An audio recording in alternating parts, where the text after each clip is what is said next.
চাচা, আপনার বেটাক যে আততায়ীরা মারছে তাগরও আমরা মারমো, আমরা প্রতিশোধ লেমো। খবরদার বাবা, খবরদার। আমার বেটাক যদি তোমরা ভালোবাসে থাকো, ভুলেও এই কাজ করবা না। কি করছেন চাচা? কৃষক কৃষক আমরা প্রতিশোধ লেবো না।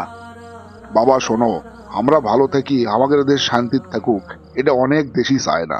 যার কারণে এগুলো ষড়যন্ত্র। আর সেই ষড়যন্ত্র যদি তোমরা পাও দাও, তাহলে তো তারা সফল হয়ে যাবে। সুতরাং ভুলেও এই কাজ করা যাবে না। আইন তার নিজের গতিতে চলবি, আইন দিয়েই বিচার হবে ইনশাল্লাহ। সেটা তো বুঝলাম চাচা, কিন্তু তাই বলে কি আমরা এতই দুর্বল যে আমাদের উপর আসে অত্যাচার করবে আর আমরা চুপচাপ মানে নেবো?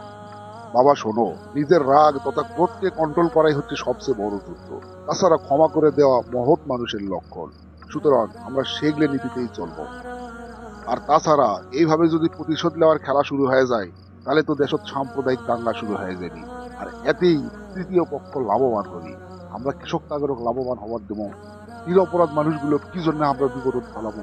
সুতরাং আইনের উপর আমাদের শ্রদ্ধাশীল হওয়া লাগবে।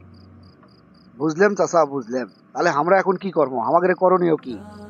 তোমাদের করণীয় হচ্ছে আইনক সহযোগিতা করা। যেগুলো আসল অপরাধী তাদেরও আইনের হাতত তুলে দাও।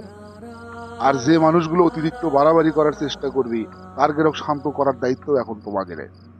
ঠিক আছে চাচা, আপনি যা বলেন তাহলে সেইভাবেই কাজ করবো ইনশাল্লাহ।